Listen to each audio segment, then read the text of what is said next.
I attractive, or am I only exotic? Are they interested in me as a person, or only as a transgender woman? Do I feel safe? All trans women face these questions at some point. Hi, I'm Kira, a transgender woman sharing my experience of transitioning from male to female. In one of my last videos, we spoke about misogyny, sexualization, and objectification of women in general. Something that unfortunately is our everyday reality, and transgender women also face it. If you haven't seen it yet, please follow the link in the description below. Today is the second part of my long video, where I will talk specifically about sexualization and objectification of transgender women. Before starting, I want you to keep in mind one quote from the previous video. Empathy and compassion are not required for an object. This also relates to the objects of sexual desires. According to the research published on the website of National Institute of Health, more than half of transgender people are anxious about being sexualized or objectified, and 64% answered yes on the question, have you ever been fetishized? Personally, I would have also answered yes. I will give you one example. When I opened an account on a dating app, I mentioned that I'm a transgender woman. The most popular question I got was, did you have your bottom surgery done? When I removed the word transgender from my bio, people asked me about my preferences in music, where I like to travel, and what I do for a living.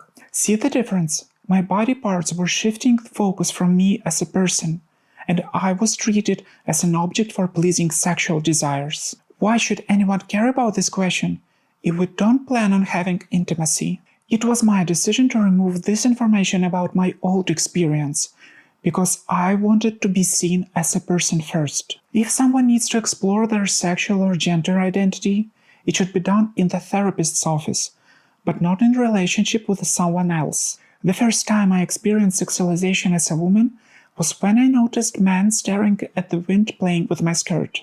It happened the second time I went out in a full female outfit and makeup. Obviously, I didn't look anywhere close as a cisgender woman, but it didn't stop them from staring at my skirt and legs. My first reaction was excitement.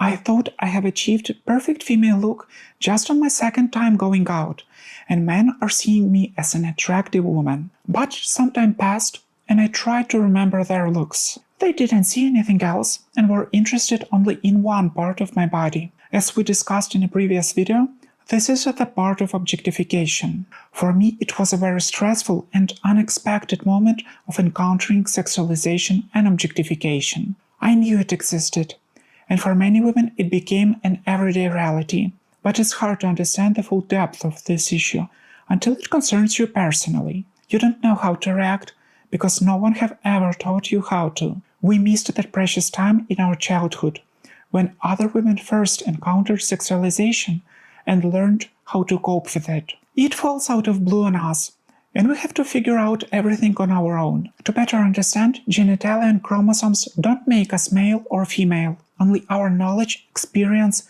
and mostly important, our inner feelings define our gender. This develops over time, and transgender people lack a significant part of that development. Society often dehumanizes us by reducing us to certain stereotypes, such as man in dress or sex worker, ignoring the vast diversity in our transgender community. These harmful stereotypes encourage objectification of transgender people by failing to see us as full, complex individuals with our own identities and desires. Let's talk about the general reasons behind this issue. Oftentimes, the root of sexualization of transgender women lies in lack of education, fetishization, and harmful stereotypes. Almost always, objectification goes hand in hand with these issues. The average person has little to no knowledge about the process of transitioning.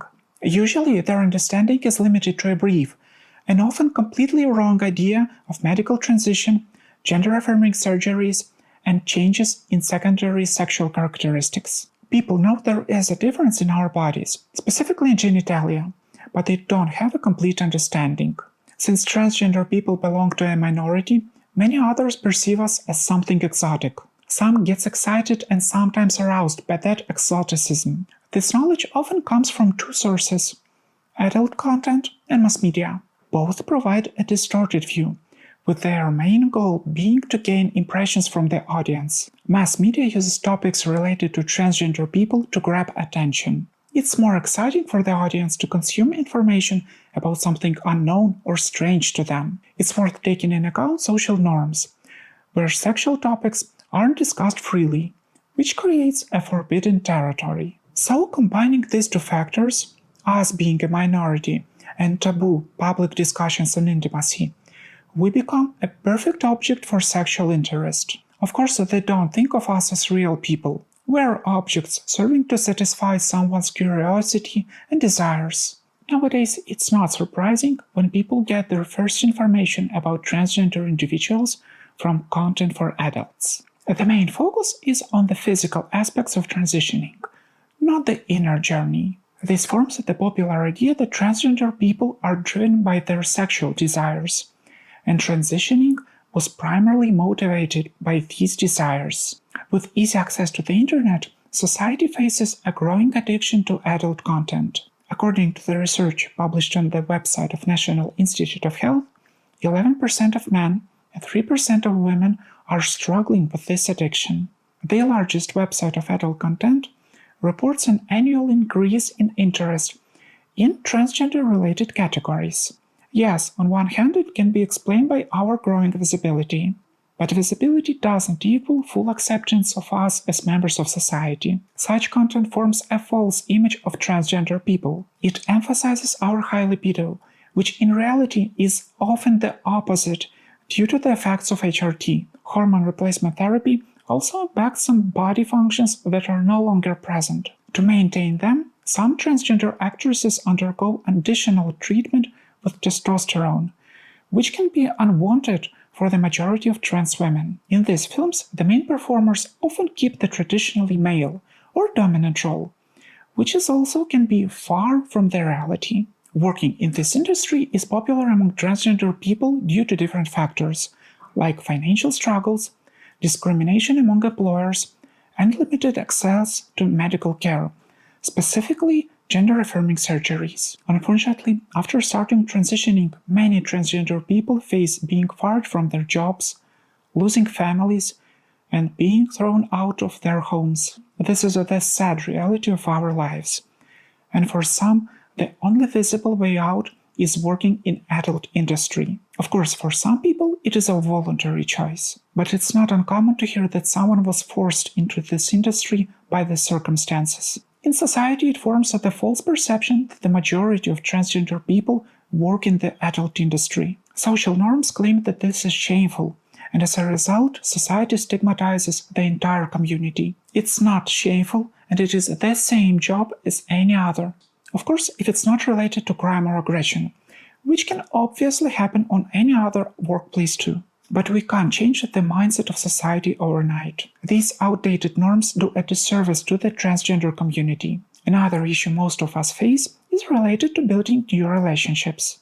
Usually I hear about this from heterosexual transgender women, but it's not limited only to them. At the beginning of relationships, it's crucial to be cautious for one reason: to avoid people exploring their identities and sexualities at our expense. They focus only on their own desires and pleasures, while disregarding us. We serve only as an object of their experiment. We are there just to please their curiosity and nothing more. Often this is wrapped in fake, demonstrative signs of care and affection, which can be mistaken for true love. But as time passes, these people focus more and more on themselves and their explorations. The biggest red flag is when you realize that a lot of their conversations are about your transition, not your personality. They focus on your body parts, the way you dress, and how you present yourself. There are many cases when people who are questioning their gender identities are dating transgender people to find who they truly are. They want to see how it looks in reality and hear about our experiences. At the same time, they're afraid to risk losing their current lives and starting transitioning. I've said many times before that transitioning is like taking a leap with your eyes closed. You just trust someone else's experience and project it onto yourself. People who are questioning also perceive you only as an object of their experiment. Once you help them answer their questions, you are no longer needed. Another distressing issue for me is when men are exploring whether they are gay, by dating transgender women. In such cases, there is a combination of two problems: sexualization of transgender women and a complete misunderstanding of us. They assume that if some transgender women have genitalia that are often perceived as male, they are exploring something. No, they are dating women, and the only thing they will figure out is whether they are attracted to women or not. But that can be done with any woman, not just a transgender one. So if you're a man questioning whether you're gay, the only option for you is dating another man. I often see many transgender women attracting male attention by wearing very feminine and sometimes revealing clothes. For the majority of us, it is the way of expressing ourselves. It is natural to enjoy the way you look, to like it when you're dressed well. We lived in bodies that we disliked. We do it because our true selves were suppressed and hidden for many years. After starting transition, we gained this freedom of expressing ourselves as we want. But women, especially transgender, have to be very careful and cautious while doing it publicly. Some parts of society perceive us only as objects for pleasing sights, interests, and desires. Our bright makeup, revealing clothes, and feminine expressions